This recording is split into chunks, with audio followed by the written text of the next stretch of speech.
Welcome to the Food Junkies Food Addiction Summit.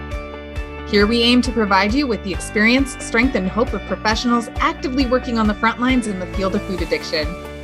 The purpose of this summit is to educate you and increase overall awareness about food addiction as a disease with abstinence as the solution. Every day for the month of October, we are sharing one inspiring speaker or highlighted food preparation video from the incredible Tony Vassallo of Moda Nutrition Inc. and the Real Food Revival Movement. We have 4 weeks of interviews with the leaders in the field of food addiction, clinicians who are working on the front lines, registered dietitians and nutritionists that are working toward bridging the eating disorder and food addiction camps, and people just like you and me. Here we talk about all things food addiction recovery. Most importantly, how to thrive rather than just survive. So stay positive, make a change for yourself, tell others about your change, and hopefully the message will spread. And as Vera always says, the power is ours. Welcome to the Food Junkies Food Addiction Summit. Today we have Joy Kiddie, and I'm going to let her introduce herself to you. Hi, I'm Joy Kiddie. I'm a registered dietitian in Vancouver, British Columbia. I'm also licensed across Canada, so except for Quebec for language issues and PEI. And I guess that's about it. Great. Well, we're so honored to have you here with us today, Joy, and we're just going to jump right into it. Can you tell us, how has food addiction impacted your life? Okay, I've got some notes here because I got the questions last night and they were really thoughtfully put together, and I wanted to take the time to think about them and thoughtfully respond. So my answer to the first question is, I first needed to define food addiction, which was, of course, your second question. But in order to answer the question, how has food addiction impacted my life and how old was I have to define food addiction. And I come from a background, research background in mental health nutrition. So my work was with a psychiatrist regarding the overlap between mental health and nutrition. And so the DSM, which is the Diagnostic and Statistical Manual, is basically how we define things. So when I was considering whether or not I was a food addict, which is a different question than you asked, but is probably relevant. I was reading Vera's book. She sent it to me, which I get the privilege of getting authors' books because they want me to read them and share them with other people. I struggled with the book because I was reading it academically for my profession, but at the same time, I was very well aware that I had addiction issues related to food that I've talked about on podcasts, namely bagels and pizza, which everybody knows about, including that it's only Montreal bagels. And I was like, am I a food addict or am I not? When I read her book, she didn't mention the DSM, but she alluded to it in terms of the criteria that we evaluate addiction. So of course I went and looked up the criteria for substance use disorder, which is the closest thing we have. And maybe some people who are new to the concept of food addiction as a substance disorder, it's the closest thing I could come up with in terms of how I would categorize it. And from my understanding of other forms of addiction, whether it's alcohol or gambling or sex addiction or, alcohol, drug addicts or food addicts, addiction is addiction. The substance might change, but the issues don't. I think the terminology is drug of choice changes. And there's some interplay between people who have several addictions. So I pulled out the DSM when I was reading Vera's book, and I realized that I met 3 out of the 11 criteria. Now, according to the DSM, that's not meeting the criteria for addiction. However, The new definition, which was on last night, which is very interesting because the DSM-5 has a different criteria. It says it's mild if you meet 2 or 3 of the symptoms, moderate if you meet 4 or 5, or severe if it's 6 or more. So you asked me the question just before we started recording, do I identify as a food addict? Now, this whole idea of do you identify as is a very popular thing in all sorts of realms. And I never identified as a food addict until yesterday, because now I meet the criteria. I didn't meet the criteria when I read Vera's book, because the criteria was different. It's kind of like, as a dietitian, blood pressure.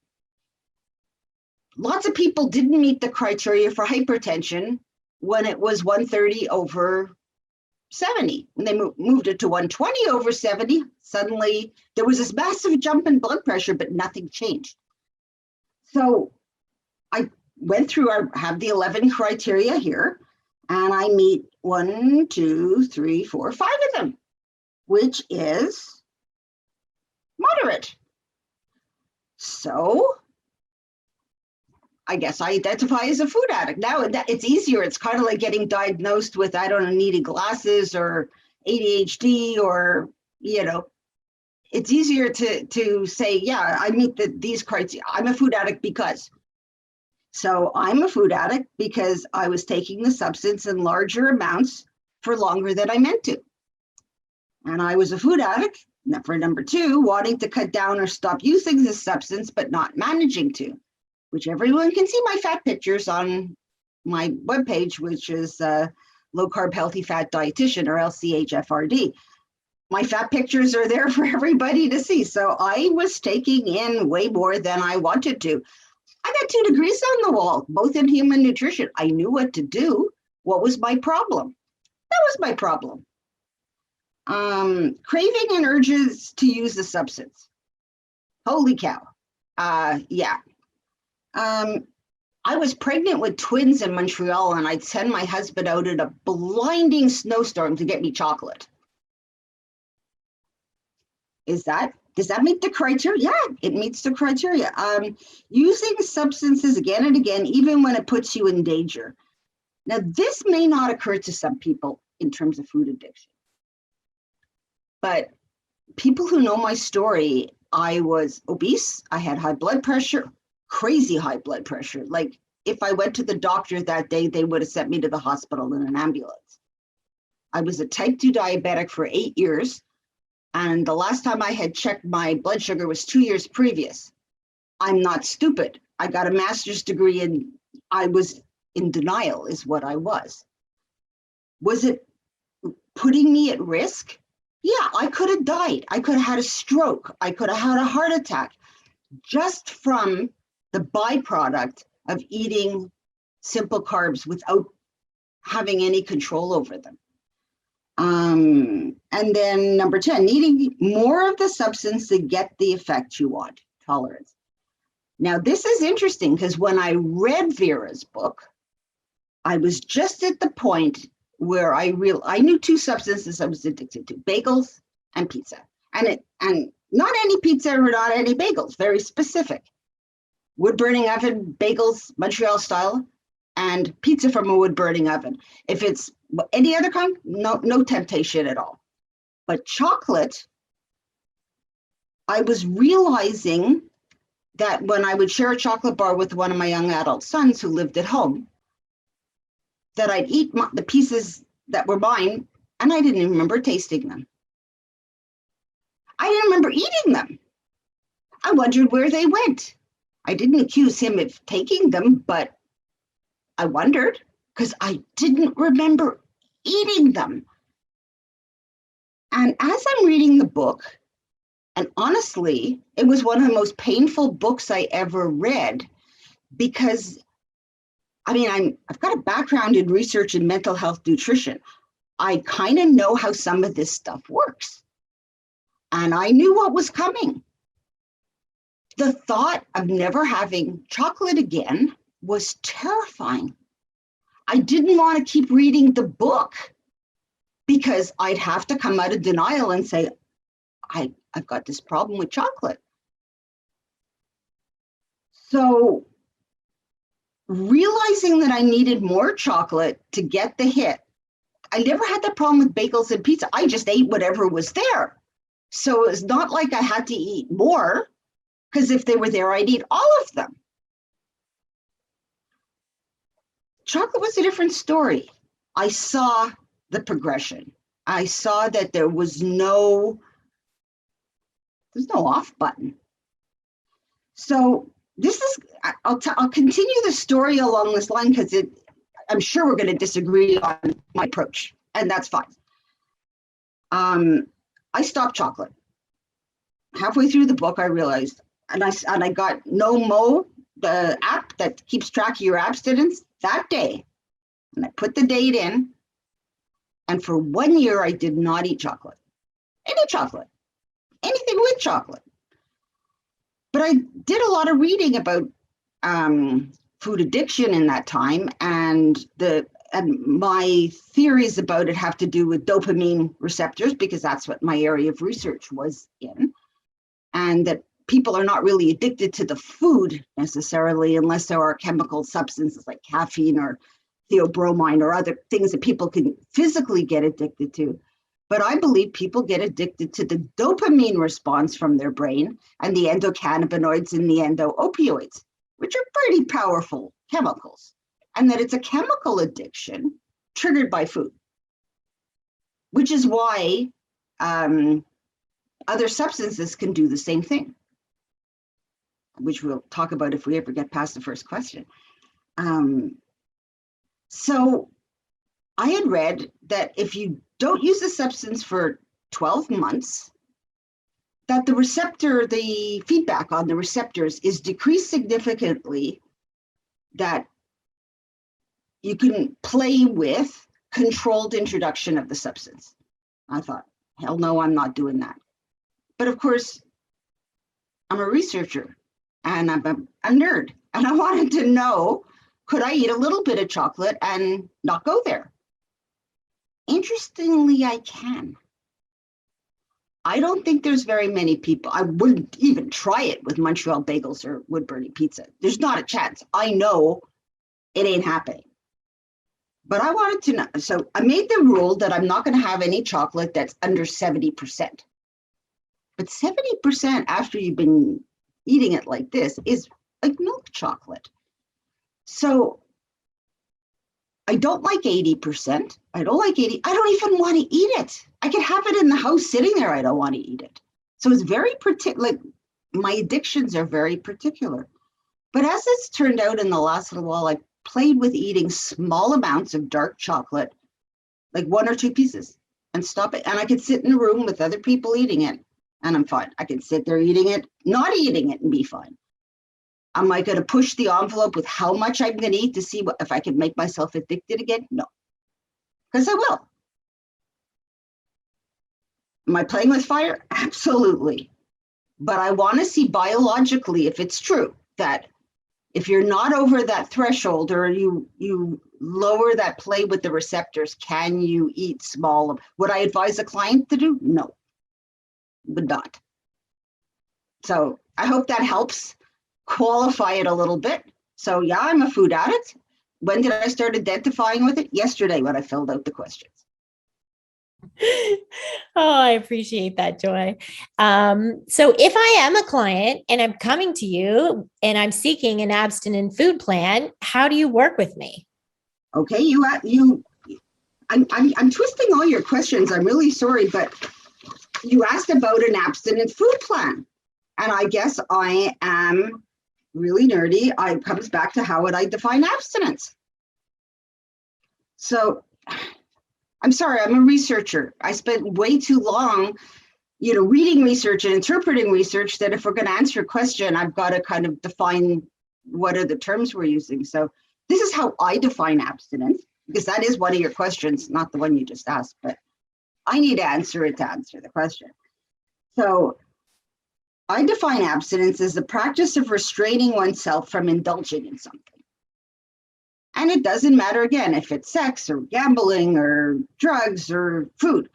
The difference with food, and I'm going to take a sip of my bubbly. I'm just letting everyone know there is no sugar in this. I do not drink anything with sugar, just so that nobody is triggered that I'm drinking pop on a show about food addiction. I actually meet with my clients remotely, both across Canada as a dietitian, as a nutritionist across the United States. And I have to do that qualifier every single time because I don't want people to think, my goodness, she's a dietitian. He used to be obese and sick, and she's sitting there drinking pop. So to restraining from indulging in these foods, abstinence comes down to, like, I look at it in terms of the AA Big Book, which says that you're powerless over the addiction. So if you're powerless over the addiction and you need to restrain from eating it, that means not partaking in the foods of which you are triggered. So that's not all food, because with food addiction, unlike alcoholics who can just say, well, I just won't have it around anymore. You can't not have food around, like you'll die. So it's a much more tricky issue to deal with, because it's the way I look at it in working with my clients is them needing to identify what their trigger foods are. And I should say here that I don't pretend to do what you guys do. In fact, I refer my clients to food addiction specialists and sugar addiction specialists. I didn't know of you, Molly, until this thing. So now I'm going to get your credentials, whatever. I have referred people to Clarissa and to Jane. And actually, I have a client who's working with Molly now. Because my area of specialty is designing meal plans. And it's designing meal plans for people with a variety of different needs. Food addiction is one of them. So I design the meal plan for them. I let you folks do what you do best. You work with them to figure out what their trigger foods are. Whether they should weigh and measure food. I mean, each one of you, I don't know if you do it the same way. I know certainly some of my clients who see other food addiction, and I make sure people are certified, and Bitten's training is one I consider, oh, okay. So if Bitten, you're out there, that's how I do it. So people are powerless over specific foods. When they come to me, they've done the work with people such as yourself to identify what those are. I take it a little bit further, because just like allergies have cross-reactants, I believe that there are certain foods that can cross-trigger foods that people are addicted to. Like, I don't think my bagel pizza thing are too addictive. I think it's the same thing. It's dough that's cooked in a wood-burning oven. It doesn't matter if it's round or has sauce and cheese on top. It's one thing. And so I look at what they're triggered by. And if I think there's certain foods that are kind of a little too close, I won't put them on their meal plan certainly at the beginning. And if they can live without it, probably just say it's safer not to go there. So I design the meal plan part because you folks are dietitians. Sometimes some of the people come to me with food plans designed by food addiction specialists. And I look at it and I'm going, really? Like, but you have to start somewhere. You get them and you're not dietitian. I mean, you've got to get them eating things that are not going to trigger the addiction thing. And then when they come to me, I'm like, oh, okay, so they're eating 18 ounces of protein and 8 tablespoons of fat per day. And you want to lose weight. Okay, we got to start somewhere. So that I obviously evaluate their nutritional needs or biological needs, and then, take them from where they are and design a meal plan that will work best for them. So I don't do the food addiction part. And this again comes to, I think, your last question is, I don't know what is the last question, but I remembered I answered it. I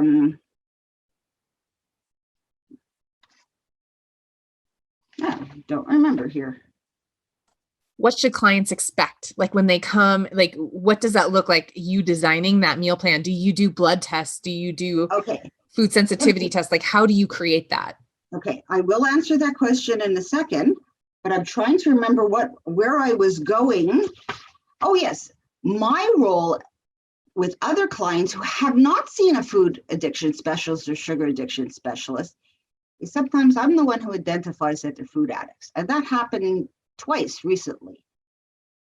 And I'm in that uncomfortable position of needing to walk these people through the point where they can consider what I had to consider when I read Vera's book.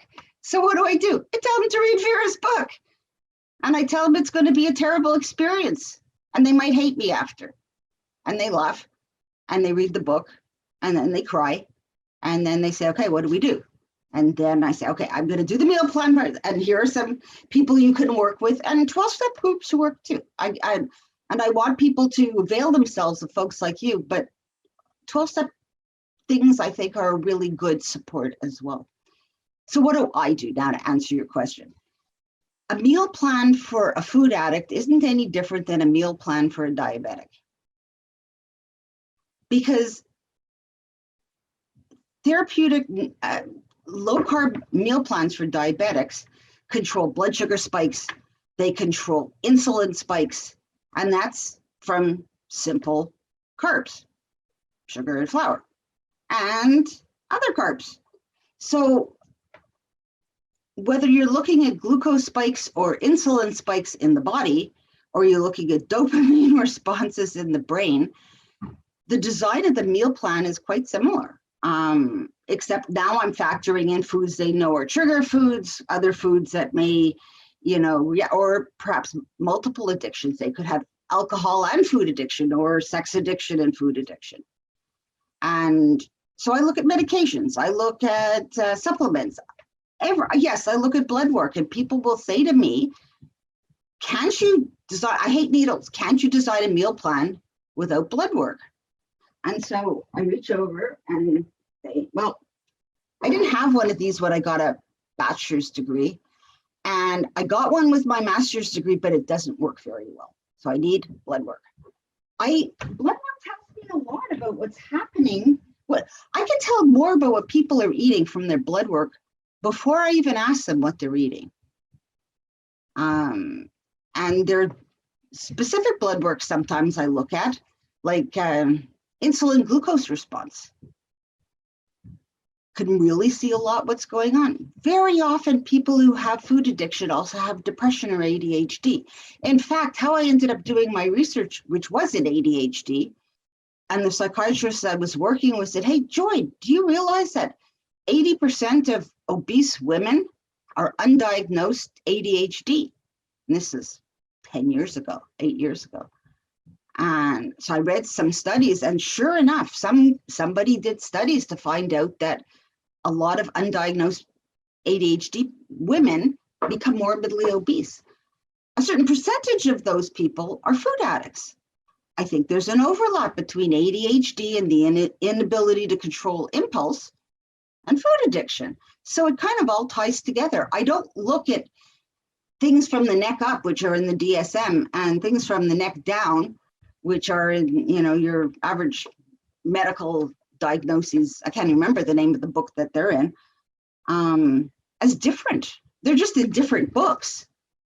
But so I look at the physical, I look at the emotional, I look at the mental, I look at what supplements they're taking, I look at family history. Tell a lot if, family history about addiction or depression or ADHD and things like that.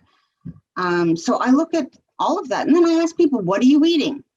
Likes, dislikes, can you cook? Do you like to cook? What don't you like? Do you have religious, reasons for not eating food? So I take everything into consideration. So do you now work with clients in a very different way than the way you learned or were trained in school?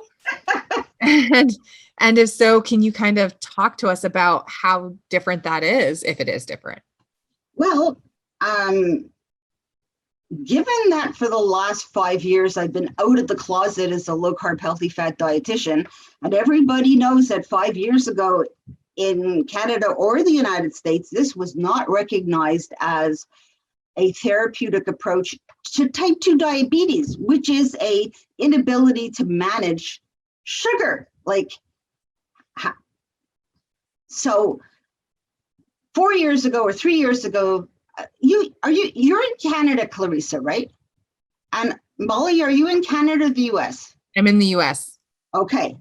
So talking to you, Molly, the ADA 2 years ago got it right and recognized a low carb or a ketogenic diet as therapeutic nutrition for type 2 diabetes and obesity. But I practice here in Canada. Now I have clients, nutrition education clients from the States. I still obviously know the same thing as a dietitian, but I don't provide dietetic services. I provide nutrition education. But I still had to look behind me until April of last year, teaching people in Canada to follow a low carb or ketogenic diet for type 2 diabetes because it was not best clinical practice this year, which is why I have almost 350 articles under the Food for Thought tab with references, because I had to document that this was best evidence practice. Well, as of April of last year, Diabetes Canada recognizes low carb and ketogenic diet as safe and effective for type 2 diabetes. That took 5 years of me practicing without that approval. This is no different. My colleagues barely accept that a low carb or ketogenic diet is effective for a physical ailment to do with glucose metabolism. They're not going to get this. They just don't. I have one colleague here in Vancouver who is a registered dietitian who supports people with food addiction. She'll understand. I have actually with eating disorders, my apologies, and another dietitian that I know that does too. An eating disorder, or I prefer the term disordered eating, often has a food addiction component. Whether or not they recognize it or do anything with it, I have no idea. So I hope I answered your question. Yeah, no, I'm just wondering, from going to the way you were probably taught originally to practice to the way that you practice now, what have you noticed has been the big changes when you're working with individuals? It's an entirely different approach. When I was first exposed to low carb, the story, you might have read it or heard it on other interviews that I've done, but I had a friend who is a retired physician who came to me because she wanted to put a family member on a low carb diet to reverse hypertension and diabetes. And at that time, the only person writing about it was Dr. Fung. So he didn't even have his first book out then. This is in 2015. So she shared with me his blog from before he wrote the obesity code, before he even had the clinical practice he has now. And so I was reading his blog and I said, like, reading, how much is there? She said, oh, he's got 2 years worth of blogs. And he linked all the research articles in the blog he wrote. So if he said something, you could go read the research article. And a nerdy person like me, I read them all. I stopped practicing for 3 months. I told all the clients that I was seeing that I was going to be revamping how I do meal plans. Did they want their money back or did they want to wait? And I was explaining to them that the approach that I was going to be taking and that I needed to reevaluate how I was going to do it. They all waited. The ones who were, I mean, I continued with people with food allergies or IBS or whatever, but weight loss or people seeking remission of diabetes. And then I started doing meal plans, originally from the standard keto, high fat, Dr. Fung's approach. And it changed over time as I continued to read and see what Verta was doing and other people were doing. But my practice is entirely different when it comes to PCOS, infertility, diabetes, hypertension, even IBS.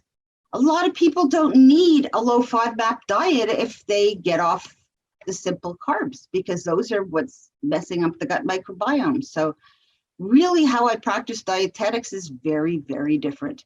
And I was trained at McGill. I graduated with distinction. I was, I the way I approach things as a dietitian is the same. The evidence that I base it on is more updated than my master's degree, which is 8 years, 8 years ago. Yeah, I appreciate that so much because I think both Molly and I, who've been working in the field for 3 years now, we've exchanged the way that we practice as the new science comes out and you see what works and what doesn't work, right? I mean, you're always taught in one kind of rigid framework and then applying that to real life, you learn a lot more from the people you work with. So I'm wondering, in working with individuals, what is one of the things that you find individuals struggle with in finding that right food plan fit? We definitely have spoken to nutritionists who work with the disordered eating and the food addiction. And one is like, okay, maybe we need to be a little bit more restrictive. And then one is like, we need to be a little bit more inclusive. So how do you find that right fit? Well, as you know, my byline for my low carb practice is there's no one size fits all low carb or ketogenic diet, and there isn't. Everybody's different, and it doesn't matter if it's a physical disorder or an addiction disorder or a mental health disorder. Everybody's needs are different, and some people will struggle with weighing and measuring and being told by their food counselor. If you guys tell them to weigh and measure, I'm telling them to weigh and measure. I don't care if it's not what I usually do with my other clients, and I don't. I teach them visual measures. I teach them how to accurately estimate portion sizes. I'm not going to work with a food addict. Food addicts can't trust themselves how much they're eating. That's why they're food addicts, or that's why we're food addicts. If I could trust myself to know how much I was eating, I could have pizza and bagels around, it wouldn't matter. So estimating portion size isn't going to work. And if you folks tell me they're going to measure to the 10th of a gram, they're measuring to a 10th of a gram. I'm going to follow your lead. But how much food they get on their plan, or whether it's going to be higher protein or higher fat, it's going to be based on my hour plus of assessment, which usually ends up being an hour and a half. People don't pay extra for that. I just want to get the details so I can best help them. Now, this is where you guys, again, might take issue with my approach, because in classic ketogenic diets and even in food addiction, a lot of people will take the high fat approach to a low carb diet. But studies show that both carbohydrate and fat trigger the dopamine receptors in the brain, which in turn trigger the endocannabinoids and endo-opioid receptors. And we know, and studies on I've written several articles under the Food for Thought tab about it, that fat and carbs together are exponentially more triggering of the pleasure center in the brain than either fat or carbs are. However, in some food addicts, a high fat ketogenic diet can be as triggering as a high carb ketogenic diet. And in some people, a higher protein, lower fat ketogenic or low carb diet is much more appropriate, especially when I have food addicts that will sit and eat butter sticks or whipping cream as a beverage. And I've seen it. And it was helpful for me because I had, in theory, believed that because there's a cross addiction, people who are addicted to one substance can become addicted to another, that if how any of us became addicted wasn't eating just carbs or just fat. It was eating these foods that came together. And that's how I became obese and got diabetes and high blood pressure and became addicted to. They never come just carbs or just fat. Those people don't get obese. So I watch out for this cross addiction. I watch out for whether fat may be an issue. And then we're talking about cheese and nuts and avocado, even healthy things like avocado, the perfect avocado that everyone thinks everyone should eat 6 of a day. For a food addict, may be a problem. Nuts and cheese are often a problem. So I look at each individual. What are their trigger foods? Did those foods, were they triggered because they were high in carbs, or were they triggered because they were high in fat? And I have seen on a couple of occasions, people come to me who've seen a food addiction specialist or sugar addiction, who did not recognize that there was a fat addiction going on. Put them on a higher protein, and then you can really play with the macros very specifically for each person. They get to lose weight, and protein has more satiety than fat, so they end up feeling fuller longer, and they don't get their brain going, give me more. So it's different for each person. Yeah. And it's funny, Joy, I don't think that we would disagree with you at all. We've definitely seen that. And we know that we have clients that do better high protein, moderate fat, low carb, or whatever combination. We have some people who are not ketogenic at all because that just doesn't work for them. And they eat starches and grains and whatever. Exactly. Yeah. Everybody's so individual. So we just appreciate hearing you being willing to just work with people where they are. You meet them where they are, it really sounds like, and you work with them to find that right fit. And I've got two divisions. My original division, which is Better by Design Nutrition, does other approaches besides low carb and ketogenic. So if people are vegetarian or pescatarian, or they want a Mediterranean diet, or they want, whole food plant-based, I do that through there too, because there is no one size fits all. Yes. And again, we need to say that for people all the time. I feel like every one of these episodes needs to have that on repeat. There is no one size fits all to this. So we're wondering too, then, how do you help clients work beyond the food as far as, we have food addicts who, believe it or not, are restrictors. We have clients who can't let go of the body weight scale, which contributes then to potentially restricting and overeating, those kinds of things. How do you help your clients with those behaviors? I didn't catch what the first one was, if you could repeat it. The restriction? About but you said something about they don't restrict, or they don't want to restrict. Oh yeah, that they do restrict. Yep. That we have food addicts that do restrict. We have food addicts that, or clients that overeat. We have clients that, struggle with the body weight scale, that kind of thing. And as a registered dietitian, I'm sure like these lifestyle things come into play with the food. How do you help clients with that aspect of the work? Good question. First of all, I don't like scales. And I tell people, scale is, one of my articles is about how scale is a terrible measure. Someone who's 5'5" or 163 centimeters is going to fluctuate 5 pounds a day in body water. So forget scales. I like tape measures, and I very particularly have people measure between their lowest rib bone and the top of their hip bone, halfway in between. And I say, if you're going to measure something, do that every 2 weeks. Or maximum once a week. But I don't want people hopping on the scale every day or measuring their waist, or filling things in an app, and because the addiction issue can become an addiction to, or almost an obsessive compulsive need to control, which becomes a disordered eating thing. So the restriction, it's a two-edged sword. Sometimes people come to me or I've worked with, and I'm thinking of one of my clients who's lost a substantial amount of weight. She is a food addict. I helped her realize that, and she's been getting help for the last over a year. She's lost over 100 pounds. And now it's a scary thing. How do I start reintroducing foods? And can I? And which foods? And so I take it slow. Let's start with something the least likely to trigger addiction based on the foods you're addicted to. And so I take it slow. We take, I'll if I'm going to use something like chickpeas, it's not going to be as hummus, which is full of tahini and fat. It's going to be a whole chickpea. Whole chickpeas. Try that.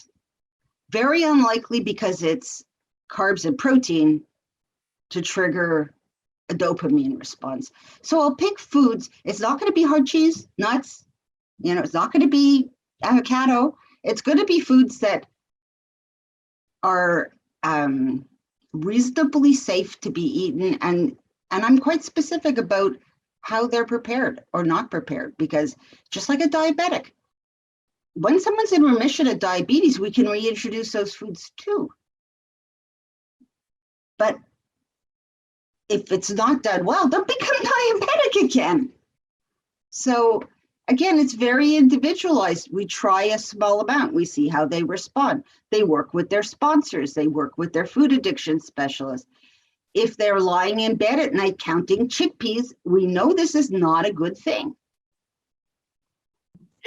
I'm wondering, just talking to you and you hearing how much knowledge you have, we get a lot of clients with volume issues. Can you talk a little about what you think that mechanism is at play? And volume meaning over quantity? Yes, overconsumption, not of sugar, not of flour, just of volume. It can be, people say, oh, you do the carnivore. And I think I can attest, I think Molly could say, you give me the option to eat 3 steaks, I can eat 3 steaks. I have seen clients overeat protein.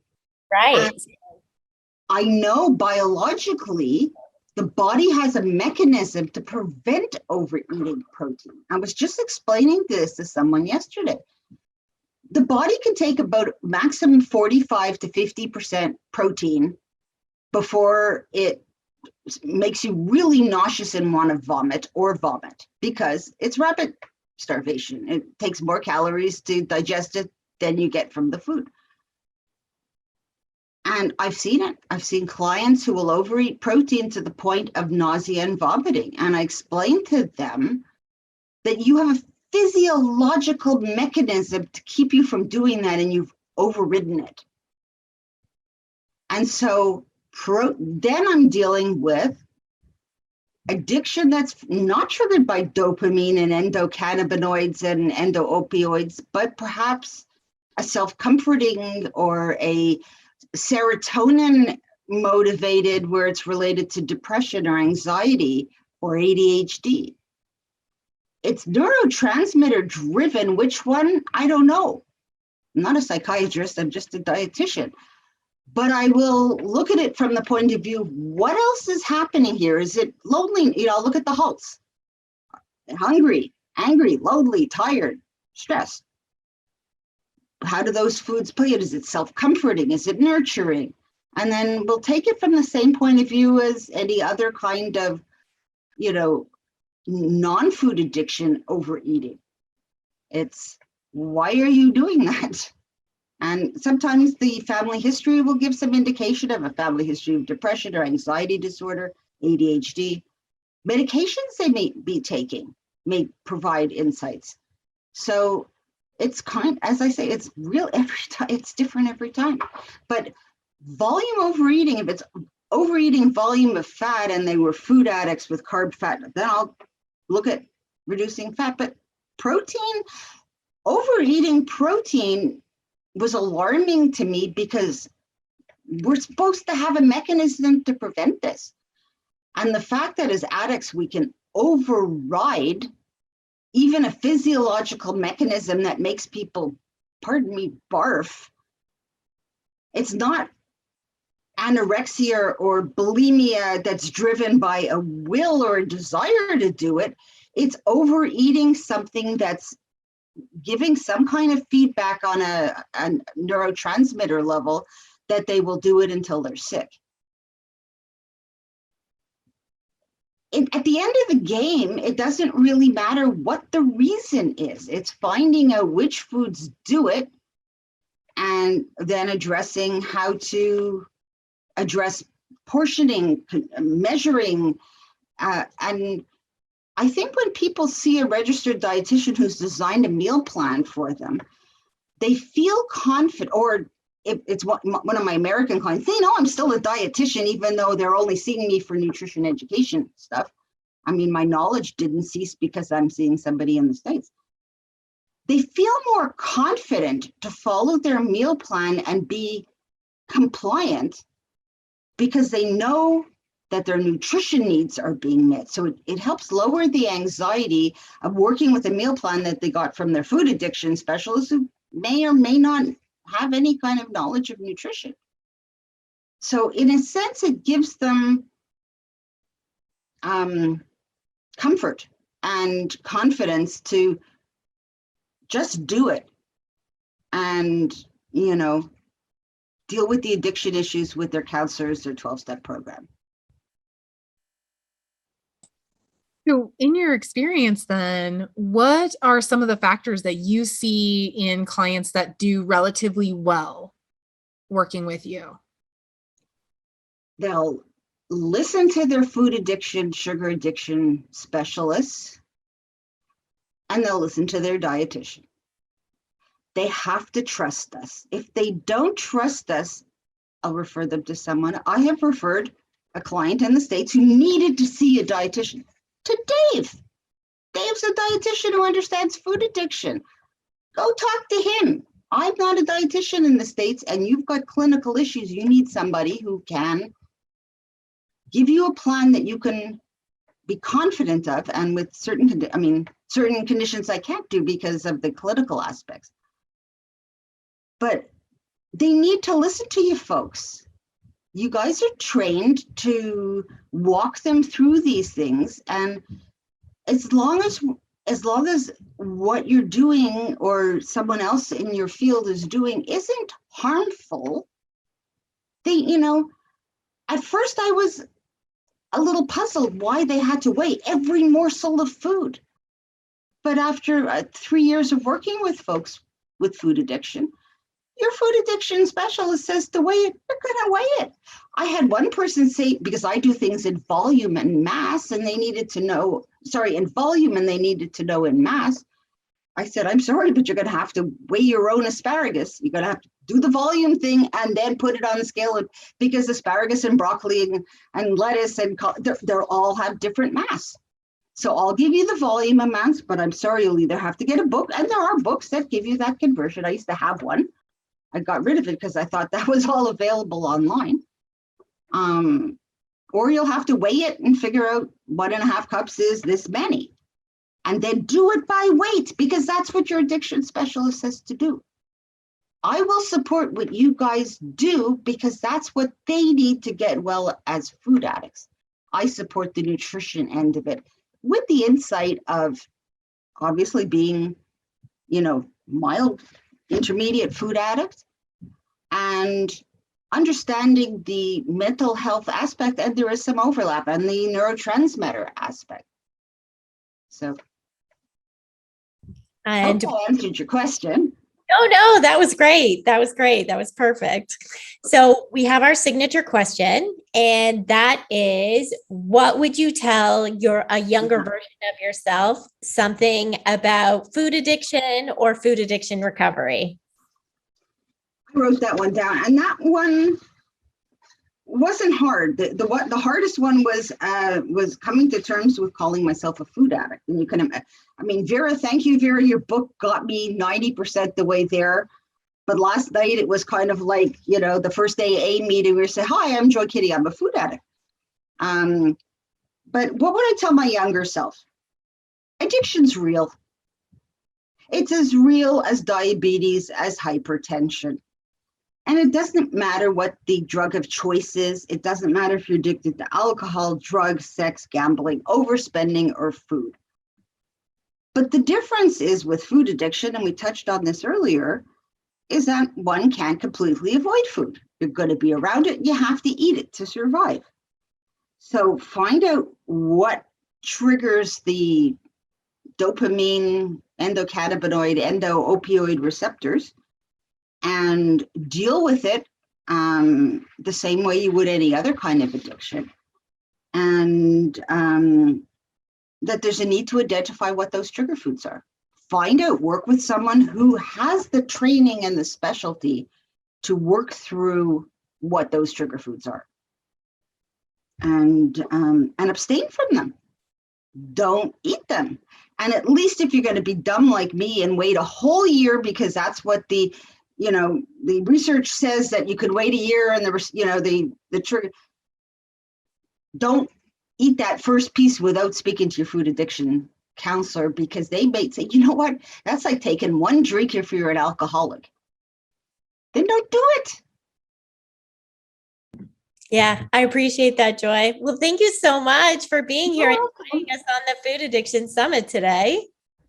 I hope it was helpful. I hope I answered your questions. I know I answered your questions with questions that might be more of a cultural thing than anything else, but no, I loved it. The information you shared was so great. And I really liked your answer to the volume piece, for sure. Excellent. I look forward to, cross-referring and helping people as a team, because really we do very different things. And I can't do what you do. I don't have that training. I can support you folks in it. Yeah. And hopefully I provide services to your clients that Yes. you need someone who understands what it's, that component of it, and can help people feel okay with saying, I just realized I'm a food addict. And I mean, I have people sobbing on the other end of the screen. And when they used to come to my office, I'd hand them a box of Kleenex. So I put the Kleenex here and I say, you have to take your own. I'm sorry. But it's like any other diagnosis. It's no different. I mean, Molly wears glasses. I don't know if Clarissa, you wear them and you're wearing contacts, but when we needed glasses, we got glasses. People who have depression or anxiety disorder and need meds, they get meds. This is therapeutic nutrition, and there's no shame in it. Right. This food is our medicine, I like to say. It's both our drug and our medicine, and we have to choose them wisely. Yes.